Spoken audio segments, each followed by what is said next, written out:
अस्सलाम वालेकुम to all of you. और अल्लाह करे कि आप सब लोग बिल्कुल मज़े में हों और मेरी तबीयत भी अब काफ़ी बेहतर है। मैंने आपको पिछले व्लॉग में बताया था ना कि मुझे ओमिक्रॉन वायरस ने अपने कब्ज़े में जकड़ लिया है। और हमारे पूरे घर में हर किसी के कमर में दर्द हो रहा है, सर में दर्द हो रहा है। हमें तो पक्का पक्का यकीन हो चुका है कि हमारे घर में आजकल हम 5 लोग तो रहते हैं, लेकिन 5 लोगों के अलावा ओमिक्रॉन वायरस भी हमारे घर में ही कहीं पर मौजूद छुपा बैठा है। हाय हाय हाय हाय। और लेकिन अब तबीयत सबकी थोड़ी थोड़ी बेहतर होना शुरू हो गई है। लेकिन देखें, मामा ने मुझे अभी थोड़ी देर पहले कहा कि मुलेली जाकर बाज़ार से गाजर और किन्नू लेकर आ जाओ क्योंकि हमने जूस बनाना है। मैंने कहा मामा बाहर इतनी कीचड़ है और मेरी कमर भी अभी ठीक नहीं है, आप मुझे मत भेजें। आप थोड़ी देर में कोई सब्ज़ी वाला गुजरेगा, आप उससे कह देना वो ले आएगा। लेकिन खैर मैं मामा के कहने पर चला गया। एक तो मैं गाजर और किन्नू लेकर आया हूँ, ऊपर से मामा ने मुझे इतना डांटा है कि तुम इतने महंगे गाजर और किन्नू क्यों लेकर आए हो। मामा ने मुझे कहा था कि 140 रुपए के किन्नू आ जाएंगे, लेकिन ये दुकानदार ने मुझे दिए हैं 180 रुपए के। तो मैंने मामा से कहा कि मामा आपको पता है कि दुकानदार मुझे छोटा बच्चा समझ के मुझे महंगी चीज़ें देते हैं, आप खुद लेकर आया करें। एक तो आप मुझे भेजती हैं और फिर बातें भी सुनाती हैं। तो खैर मामा ने कहा कि अच्छा ठीक है, रो मत, इनको छीलो। मैंने सारे किन्नू और गाजर छीले और मामा को आवाज़ लगा दी क्योंकि मामा ना अपने कमरे में नमाज़ पढ़ रही थी। मैंने कहा मामा सब कुछ छील दिया है मैंने। तो मामा ने कहा कि जूसर निकालो। मैंने कहा मुझे नहीं पता जूसर कहाँ रखा हुआ है। तो फिर खैर मामा नमाज़ पढ़कर बाहर आई और उन्होंने कहा कि तुम्हें किसी चीज़ का पता नहीं होता कि कोई कौन सी चीज़ हमने कहाँ रखी हुई है, हटो पीछे। उन्होंने खुद ही फिर जूसर निकाला, लेकिन मामा को समझ नहीं आ रही थी इस जूसर को असेंबल कैसे करना है। मामा ने कहा ये पिछले साल लगाया था, कैसे लगाया था समझ नहीं आ रहा। मामा ने हारिस भाई को आवाज़ें दी, हारिस हारिस नीचे आओ। लेकिन भाई हारिस भाई का कोई जवाब हमें नहीं आया। अल्लाह जाने हारिस भाई सो रहे थे या फिर नहा रहे थे, पता नहीं, कोई उनका जवाब हमें नहीं आया। खैर मैंने मामा से कहा कि मामा मैनुअल निकालूं इसका। मामा ने कहा नहीं नहीं रुको, बस खुल रहा है खुल रहा है। तो खैर मामा ने काफ़ी जोड़ तोड़ करने की कोशिशें की, खूब हमने अपने हाथ पाँव मारे, तब जाकर ये चिमटे की मदद से आखिरकार खुल ही गया था। और आपको पता है हम लोगों को हर साल गाजर और किन्नू का जूस पीने का बेहद शौक है, और जूस बनाने में भी इतना मज़ा आता है कि मैं आपको क्या बताऊं। क्या बात। मैंने बल्कि मामा से ये कहा कि मामा हम लोग गाजर और किन्नू को जूसर से निकाल कर बेचना शुरू कर देते हैं, अपना बिजनेस स्टार्ट करते हैं। मामा ने कहा क्या, तुम्हारा बिजनेस स्टार्ट करने का प्रोग्राम हो रहा है? मैंने कहा तो और क्या, इतना मज़ा तो आता है जूस बनाने में। मामा ने कहा कि मुलेली अभी थोड़ी देर पहले हमसे ये जूसर तो असेंबल हो नहीं रहा था और हम बिजनेस शुरू करेंगे इसका, दिमाग दिमाग ठीक है तुम्हारा? मैंने कहा मामा वो तो जब रोज़ निकाला करेंगे जूस, बिजनेस स्टार्ट करेंगे, तब सब कुछ आहिस्ता आहिस्ता सीख ही लेंगे। मामा ने कहा कि अच्छा फिलहाल बातें मत बनाओ और इस जूसर को पकड़ के रखो, कहीं ऐसा ना हो कि ये सारा ग्लास नीचे फिसल जाए और पूरे फर्श पे किन्नू और गाजरों की खुशबू महक रही हो। चलो पकड़ो इसे हाथ से, छोड़ दो इस मोबाइल को अब। मैंने कहा मामा बस थोड़ी सी वीडियो और बना लूँ, थोड़ी सी वीडियो और बना लूँ। मामा ने कहा कि ये गिर जाएगा तुम्हारी वीडियो के चक्कर में, अगर इस टाइम किचन गंदा हुआ ना, मैं तुम्हें छोड़ूंगी नहीं। मैंने कहा अच्छा अच्छा, मैं पकड़ के रख, मैं देख रहा हूँ, मेरी आंखें उस तरफ ही हैं।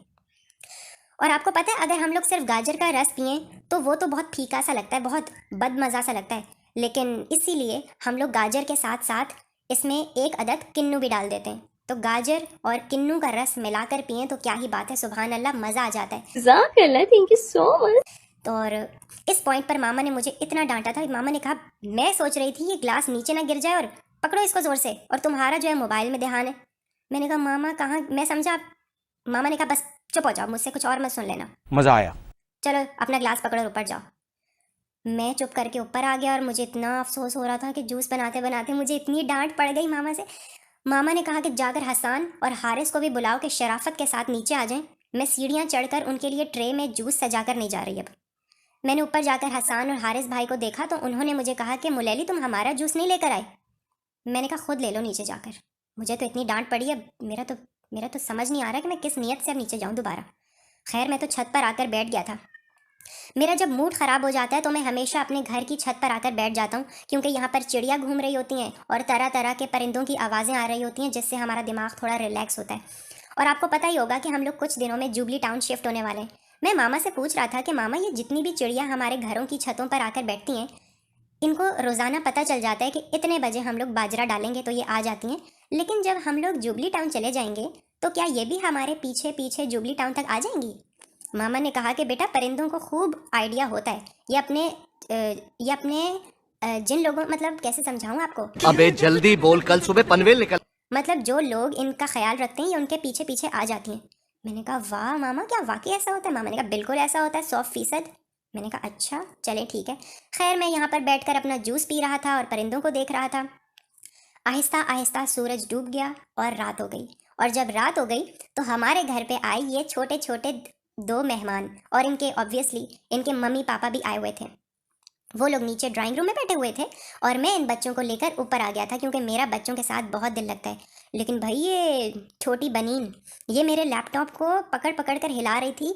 मैंने कहा छोड़ दो, ये टूट जाएगा। अरे बनीन छोड़ो, अरे छोड़ दो, अरे ये लिड टूट जाएगी, बेटा इसको पीछे करो। मैंने कह दिया मीसम से कि छोटी बनीन को पीछे करो, ये मेरा लैपटॉप तोड़ देगी। और आप भी ठीक हो, सीधे होकर बैठो। कार्टून देख रहे थे ये बच्चे लैपटॉप पर मेरे साथ, क्योंकि नीचे इनके मम्मी पापा मेरे मामा पापा से बातें कर रहे थे, तो ये बच्चे वहाँ बहुत शोर कर रहे थे। तो खैर भाई ने मुझे कहा कि आप इन बच्चों को अपने साथ ऊपर ले जाओ, इनको खिलाओ। तो खैर मैंने कहा मैं इनको ऊपर ले जाता हूँ। और ये देखें या अल्लाह, ये छोटी बच्ची बिस्तर से उतरकर नीचे की तरफ जा रही थी। मुझे डर लग गया कि कहीं ये सीढ़ियों से नीचे ना गिर जाए। तो खैर मैं इसके पीछे भागा और इसने रोना शुरू कर दिया। फिर खैर मैं इसकी मामा के पास इस बच्ची को छोड़ आया था। बनीन बहुत क्यूट बच्ची है और ये साथ में ये मीसम, ये भी बहुत प्यारा बच्चा है। हम इसके साथ रैकेट शटल खेल रहे थे। और आपको पता है हमारे घर में जब भी कोई मेहमान आते हैं ना, मैं उनके बच्चों के साथ अपना दिल लगा लेता हूँ, क्योंकि मुझे बच्चे बहुत बहुत अच्छे लगते हैं। क्योंकि मेरा अपना तो कोई छोटा भाई है नहीं, तो इसलिए मुझे छोटे बच्चों से बहुत प्यार हो जाता है। और ये देखें कितना चालाक है। मैंने कहा मीसम आप इस शटल को मेरे रैकेट पर रखो। कहता यहाँ पर? मैंने कहा जी। वापस इसने फ़ौरन पीछे हटा ली और हंसने लगा। मैंने कहा इस रैकेट पर मीसम, मेरे रैकेट पर रखो। अरे अरे रखो। और लेकिन भाई नहीं, वो तो भाग गया। और इसकी मामा ने इसको आवाज़ें दे दी कि आ जाओ नीचे आ जाओ। मीसम ने कहा मामा हम लोग जा रहे हैं क्या वापस? तो इसकी मामा ने कहा कि हाँ हाँ बस जा रहे हैं। कहने लगा मैं रैकेट से खेल रहा हूँ मामा। तो उन्होंने खैर इसको कहा कि नहीं नहीं बस अब बहुत खेल लिया, आ जाओ। और फिर वो लोग चले गए थे। अब हो चुका है रात का खाने का टाइम। और खाने में मामा ने तो आज चिकन बनाई है, लेकिन मैं बना रहा हूँ स्पैगेटीज़। स्पैगेटीज़ के लिए मैंने गाजर ले ली है, बंद गोभी ले ली है, कैप्सिकम ले ली है और ग्रीन अनियन ले ली है।